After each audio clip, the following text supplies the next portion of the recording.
আমি আশা রাখছি যে তোমরা সকলেই ভালো আছো। আমরা আবার ফিরে এসেছি আমাদের ক্লাসে। তো আজকে আমরা আলোচনা করব তোমাদের চর্যাপদের 5 নম্বর পদ। পদটির নাম হচ্ছে ভবনয় গহন গম্ভীর বেগে বাহি দু আন্তে চিখিল মাঝে নথাই। পদটি রচনা করেছেন পদকর্তা চাট্টিল্যপাদ। এই পদটি গাওয়া হয় বা লেখা হয় গুর্জরির আগে। ঠিক আছে, তো চলো তাহলে আর বেশি দেরি না করে আমরা চলে যাই সরাসরি সেই পদে। চলো তাহলে। ভবনয় গহন গম্ভীর বেগে বাহি দু আন্তে চিখিল মাঝে ন থাই। দেখো ব্যাপারখানা হচ্ছে যে এই ধরনের যে লাইন বা এই ধরনের পদ পড়ে ভয় লাগার কোনো বিষয় নেই, বা তোমরা যদি ভাবো যে এই পদগুলো পড়তে একটু অসুবিধা হচ্ছে বা কঠিন লাগছে, সেটার কিন্তু ভয় করার কোনো কারণ নেই। ঠিক আছে, তোমরা যদি এই প্রত্যেকটা লাইনের এক একটা শব্দের যদি মানে বুঝতে পারো, তাহলেই কিন্তু তোমরা ঠিক করে তোমরা এই যে ব্যাখ্যা বা পদকর্তা কি বলতে চাইছেন সেটা কিন্তু তোমরা উদ্ধার করতে পারবে বা বুঝতে পারবে। ঠিক আছে, তো চলো যে এক একটা পদের বা এক একটা শব্দের আমরা কিন্তু লাইনের এক একটা শব্দ আমরা বুঝি, মানে বুঝি। দেখো ভবনয়, ভবনয় শব্দের অর্থ হচ্ছে ভব নদী। গহন, গহন শব্দের অর্থ হচ্ছে ভয়ঙ্কর। গম্ভীর, গম্ভীর শব্দের অর্থ হচ্ছে গভীর।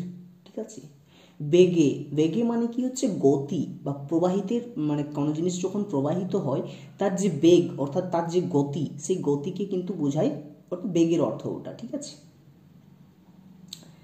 তারপরে রয়েছে বাহি, বাহি শব্দের অর্থ হচ্ছে বয়ে যাওয়া।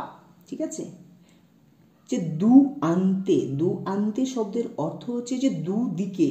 চিখিল, চিখিল শব্দের অর্থ হচ্ছে পঙ্কিল বা পঙ্কলিপ্ত বা কাদা দিয়ে মোড়া বা কাদা দিয়ে ঘেরা।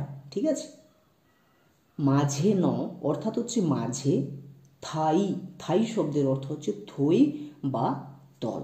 দেখো এখন আমরা মানে বুঝবো যে ভবনই গহন গম্ভীর বেগে বাহি দু আন্তে চিখিল মাঝে ন থাই। ভবনই গহন অর্থাৎ দেখো এখানে ভবনই, ভবনই শব্দের অর্থ কি? ভব নদী। আমরা ভব মানে কি জানি? ভব শব্দের অর্থ হচ্ছে সংসার, যেখানে কাম, ক্রোধ, লোভ, লালসা, মোহ ইত্যাদি ইত্যাদি দিয়ে কিন্তু মোড়া। ঠিক আছে, সেটাকে বলা হচ্ছে ভব সংসার। আর এই চর্যাপদে পদকর্তাগণ কি করেছেন যে ভব সংসার থেকে কিভাবে তুমি নিজেকে পরমাত্মার সাথে, অর্থাৎ এই ভব সংসার থেকে বেরিয়ে মুক্ত হয়ে কিভাবে তুমি নিজেকে পরমাত্মার সাথে মিলিত করতে পারবে, তারই কিন্তু গূঢ়তত্ত্ব আমরা প্রত্যেকটা চর্যাপদের পদে কিন্তু আমরা লক্ষ্য করব। বিভিন্ন পদকর্তা বিভিন্নভাবে বলেছেন। তো দেখো এখানে ভব নদী, এখানে ভব সংসারকে নদীর সাথে কেন তুলনা করেছেন কবি অর্থাৎ পদকর্তা, সেটা আমাদের বুঝতে হবে।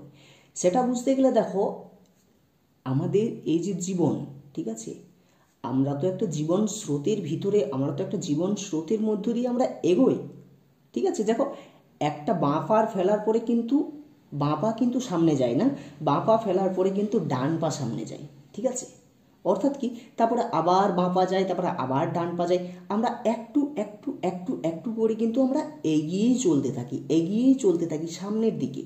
অর্থাৎ কি, আমাদের এই যে জীবনের যে স্রোত, এই স্রোতটা কি সময়ের সাথে সাথে একটু একটু করে করে করে করে কিন্তু আমরা সামনের দিকেই চলতে থাকি। ঠিক আছে, আচ্ছা কোনোদিন কি তোমরা এরকমটা দেখেছো যে এখন বাজে ঘড়ির কাঁটাতে এখন বাজে 3টে, কিন্তু তার একটু পরে আমরা কি কখনো দেখেছি যে ঘড়ির কাঁটাটা 3টের পরে আবার 2টোতে চলে আসে? কখনোই না। ঘড়ির কাঁটা কখনো পেছন দিকে তাকাতে জানে না, ঘড়ির কাঁটা সবসময় কিন্তু সামনের দিকেই কিন্তু এগোতে থাকে। ঠিক সেই তেমনি আমাদের এই জীবনের যে স্রোত, আমরা এই ভবসংসারে থেকে কাম, ক্রোধ, লোভ, লালসা, মোহ এই সকলকে নিয়ে আমরা কিন্তু ধীরে ধীরে জীবন স্রোতের অর্থাৎ সময়ের সাথে সাথে কিন্তু আমাদের জীবনটাও কিন্তু প্রবাহিত হতে থাকে। ওকে, কেন এখানে নদীর সাথে তুলনা করেছেন? এই কারণে যে নদীও ঠিক তেমনই, যে নদীও কিন্তু সে কিন্তু সামনের দিকেই কিন্তু অনর্গল কিন্তু প্রবাহিত হতে থাকে। তার সামনে যদি একটা পাহাড়ও চলে আসে না, তাহলে সেই নদীটা কি করে সাইড কেটে হলেও সে কিন্তু প্রবাহিত হতেই থাকে। ঠিক সেই তেমনিই এখানে আমাদের ভবসংসার, অর্থাৎ কি ভবসংসার একটি নদীর মতো, যেখানে আমাদের জীবন স্রোত কখনোই থেমে থাকে না, সে কিন্তু সামনের দিকেই প্রবাহিত হয়। সেটা কেমনভাবে প্রবাহিত হচ্ছে? গম্ভীর বেগে প্রবাহিত হচ্ছে। তার দুদিকে রয়েছে কি? কাদা। ঠিক আছে, তার দুদিকে কাদা, অর্থাৎ এই ভবসংসারের যে কাম, ক্রোধ, লোভ, লালসা, মোহ ইত্যাদি কিন্তু দুদিকে টান পোড়ান করছে, তোমাকে টানছে, তোমাকে টেনে নিচ্ছে সেই ভবসংসারের দিকে। তোমাকে মুক্তির পথে কোনো রকমেই কিন্তু সে আর যেতে দিচ্ছে না, সে বারবার তোমাকে টেনে নিচ্ছে সেই ভবসংসারের বেড়াজালে। কারা টানছে? এই কাম, ক্রোধ, লোভ, লালসা, মোহ। যে এই কাম, ক্রোধ, লোভ, লালসা, মোহকে কিন্তু কবি পদকর্তা এই পঙ্কিল অর্থাৎ কাদা বলে চিহ্নিত করেছেন। ঠিক আছে, সেই দুদিকে কিন্তু প্রচুর কাম, ক্রোধ, লোভ, লালসা, মোহ রয়েছে, যে কারণে আমরা ভবসংসার থেকে কোনো মতেই বার হতে পারছি না। তাহলে বার হতে গেলে আমাদের কি করতে হবে? সেটা কি এখানে বলেছেন যে মাঝেনো তাই, অর্থাৎ কি আমাদের এই মাঝপথ, অর্থাৎ অতল গভীর, যেখানে কোনো থই নেই, এই মাঝপথ কিন্তু আমাদেরকে কিন্তু ধরতে হবে। এই মাঝপথকে, এই মধ্যপথকেই কিন্তু আমাদের ধরে থাকতে হবে।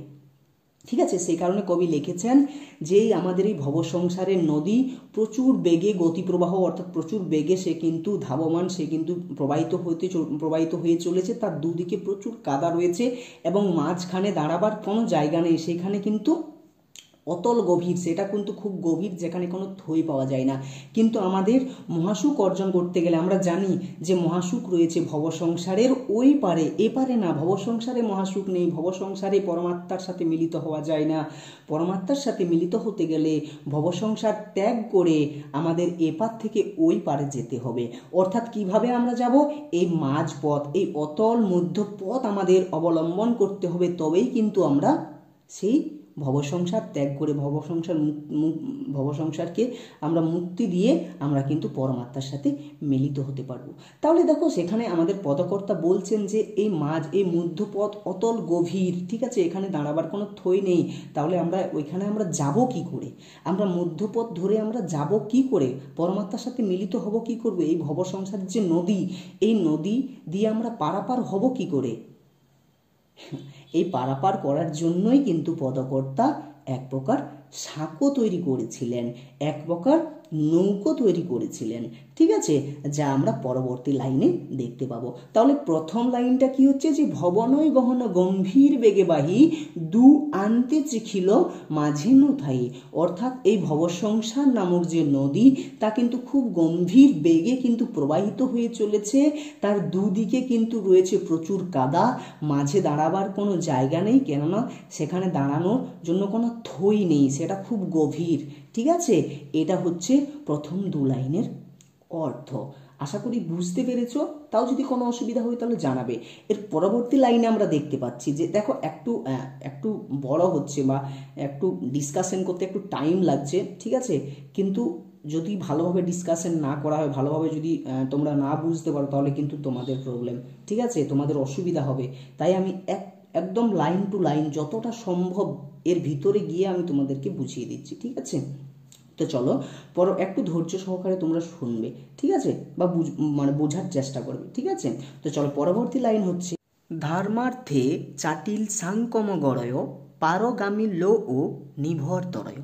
এর মানে বুঝি ধর্মার্থে অর্থাৎ ধর্ম সাধনা, চাটিল অর্থাৎ পদকর্তা নিজে, সাংকম অর্থাৎ সাঁকো বা সেতু, গড়য় শব্দের অর্থ হচ্ছে গঠন করা বা তৈরি করা,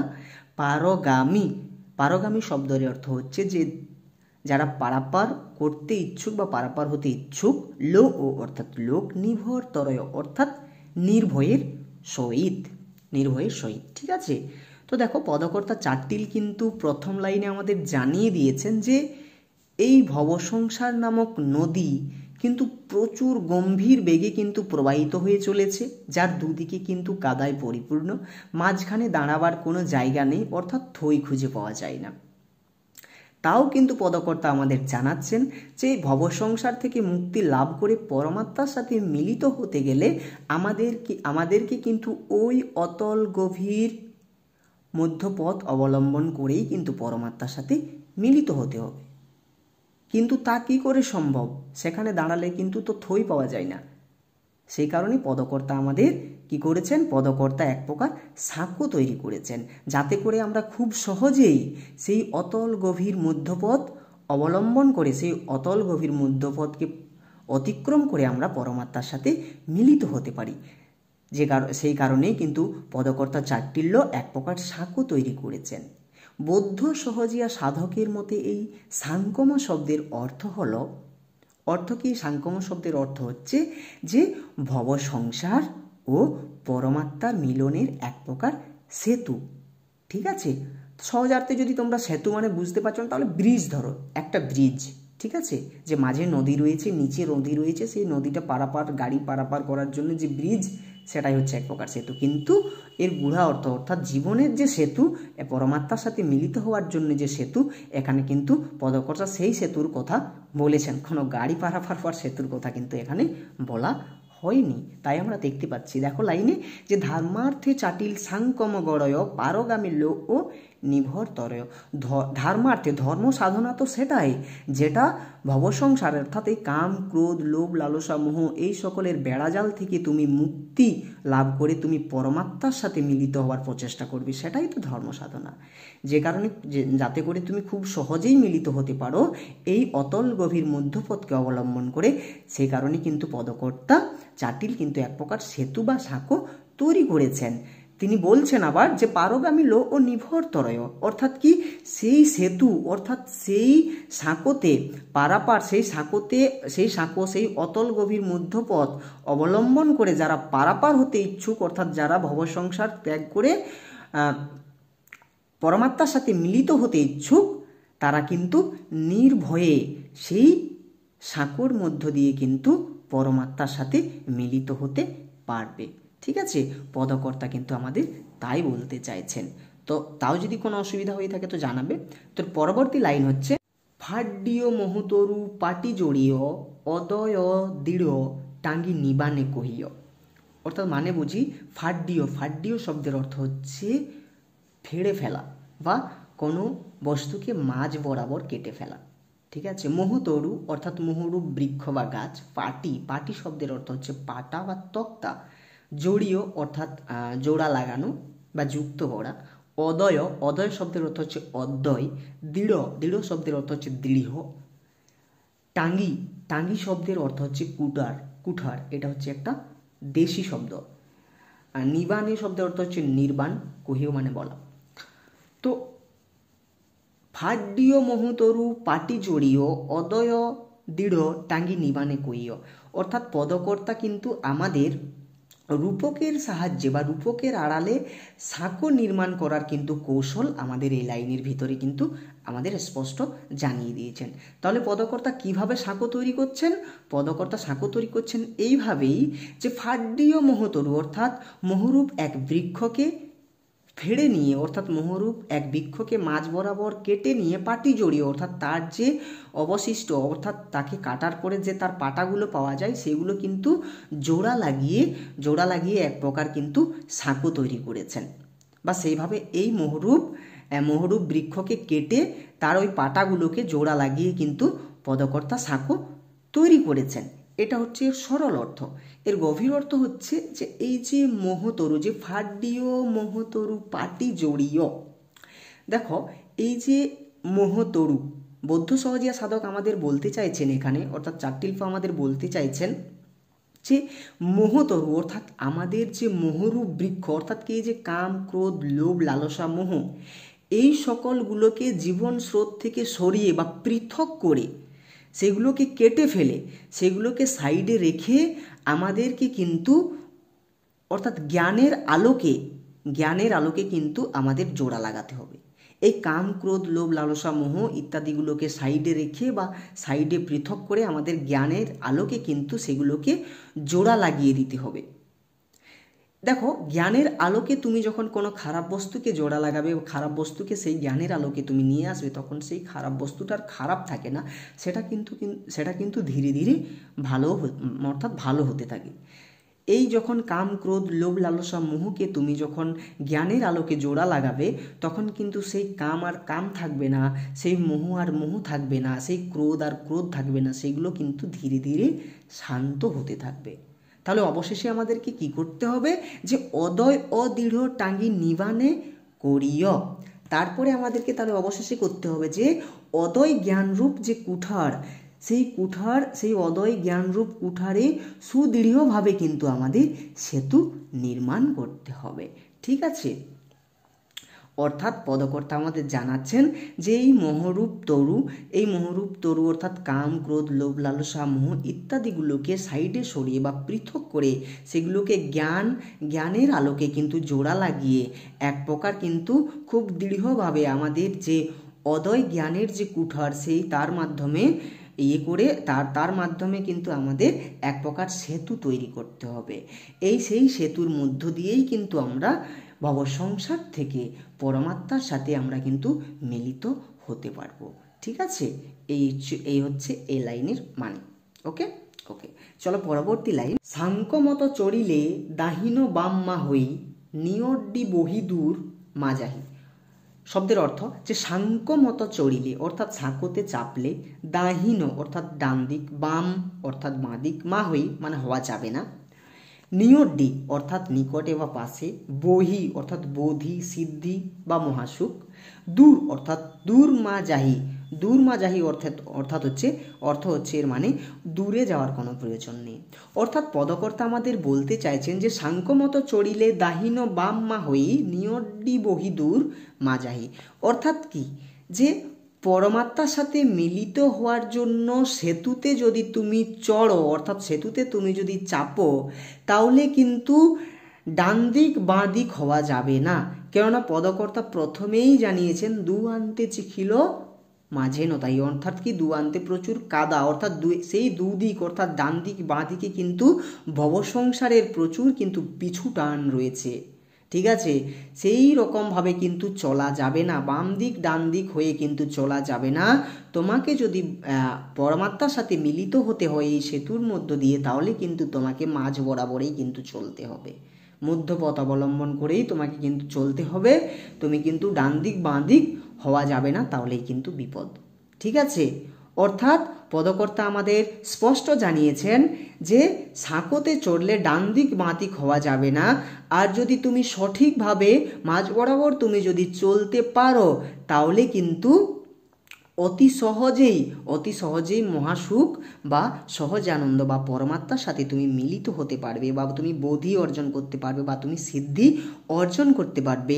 তার জন্য নিয়ড্ডি বহুদূর মাজাহি, তার জন্য কোনো দূরে যাওয়ার কোনো প্রয়োজন হবে না।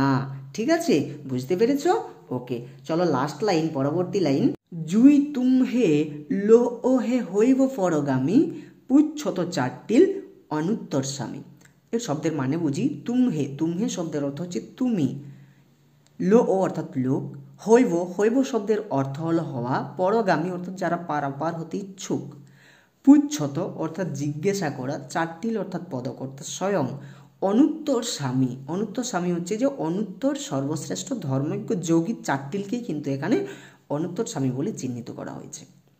ঠিক আছে, তো পদকর্তা বলতে চাইছেন যে জুই তুমহে লো ও হে হইব পরগামী পুচ্ছত চারটিল অনুত্তর স্বামী। অর্থাৎ কি, যারা ভবসংসার ত্যাগ করে, অর্থাৎ এই যে যারা নতুন ধর্ম সাধক, এই যে যারা নতুন তরুণ সাধকরা যারা ভবসংসার ত্যাগ করে পরমাত্মার সাথে মিলিত হতে ইচ্ছুক, তারা যেন শ্রেষ্ঠ গুরু চারটিলকে সেই পরমাত্মার সাথে মিলনের পথ যেন জিজ্ঞাসা করে নেই। ঠিক আছে, তাই কিন্তু পদকর্তা বলতে চাইছেন যারা পারাপার হতে ইচ্ছুক, যারা মহাসুখ লাভ করতে ইচ্ছুক, তারা যেন একবার চারটিলের কাছে পরামর্শ নিয়ে নেই সেই পরমাত্মার পথের সম্বন্ধে যেন একটু জ্ঞান তারা অর্জন করে নেয় চাট্টিলের কাছ থেকে, পদকর্তা চাট্টিলের কাছ থেকে। পদকর্তা কিন্তু আমাদের তাই বোঝাতে চেয়েছেন। ঠিক আছে, তো এই যে পুরো পদ, এই চাট্টিলপাদের আমরা পুরো পদটিতে পড়ে, পুরো পদটি পাঠ করে কিন্তু আমরা এটাই বুঝতে পারছি যে গুরুবাদী অর্থাৎ কি একজন গুরুর কাছে শিষ্য সর্বদাই কিন্তু নির্ভরশীল। ঠিক আছে, গুরুর কাছে শিষ্য কিন্তু সর্বদাই নির্ভরশীল। ঠিক আছে, গুরু বিনা শিষ্যর কোনো কাজ নেই। ঠিক আছে, একজন গুরু ছাড়া কেউ কিন্তু সামনের দিকে এগোতে পারে না বা সঠিক পথে কিন্তু এগোতে পারে না। তাই কিন্তু পদকর্তা আমাদের বলতে চাইছেন। ঠিক আছে, আশা করি তোমরা বুঝতে পেরেছো। তাও যদি কোনো জায়গাতে তোমাদের অসুবিধা হয়ে থাকে তাহলে কিন্তু তোমরা কমেন্ট বক্সে জানাবে। আর কিছুদিন লেট হয়ে গেল, কেননা আমি একটু ব্যস্ত ছিলাম, সে কারণে একটু লেট হলো। তো তাতে তোমরা কোনো মনে করো না, তোমাদের এইবারে রেগুলার হবে। ঠিক আছে, আস্তে আস্তে সিলেবাস শেষ করে দেবো, চাপ নেওয়ার কিছু নেই। তাও আমি বারবার বলছি যে কোনো জায়গাতে যদি কোনো অসুবিধা হয়ে থাকে, যা তোমাদের যদি মনে হয় যে না আমরা এইভাবে বুঝতে পারছি না, একটু অন্যভাবে, তাহলে আমি কিন্তু সেটাই তোমাদের জন্য আমি কিন্তু চেষ্টা করব। ঠিক আছে, তোমরা পাশে থাকো, আমিও সর্বদাই তোমাদের পাশে আছি। আর তোমরাই পারো যে আমাদের ক্লাসকে প্রত্যেকটা ছেলের কাছে পৌঁছে দিতে। ঠিক আছে, দেখো অনেক স্টুডেন্ট থাকে যারা কিন্তু পড়তে চায়, কিন্তু তারা কিন্তু টিউশনের ফিস দিতে না পারার জন্য তারা কিন্তু পড়তে পারে না। ঠিক আছে, কিন্তু এটা তো জানোই যে হ্যাঁ এখন প্রত্যেকটা ছেলের হাতেই কিন্তু মোবাইল থাকে, ছেলে বা মেয়ে। তাই এই চ্যানেলটা খোলা হয়েছে যাতে তোমাদের সুবিধা হয়। ঠিক আছে, ঠিক আছে, চলো সকলেই ভালো থাকে। পরবর্তী আমরা যে ক্লাস, এই পরবর্তী ক্লাসে এই পদটি থেকে যে শর্ট কোশ্চেন এবং ইম্পর্টেন্ট যে শর্ট কোশ্চেন যেগুলো পরীক্ষাতে আসার চান্স রয়েছে এবং যে লং কোশ্চেন আসার চান্স রয়েছে, সেগুলো কিন্তু আমরা এই পরবর্তী ক্লাসে আমরা কিন্তু আলোচনা করব। ঠিক আছে, তো সকলেই ভালো থাকো এবং ভালো থাকার সাথে সাথে কিন্তু পড়াশোনাও করো। চলো তাহলে ফিরে আসছি আবার পরবর্তী ক্লাসে। চলো।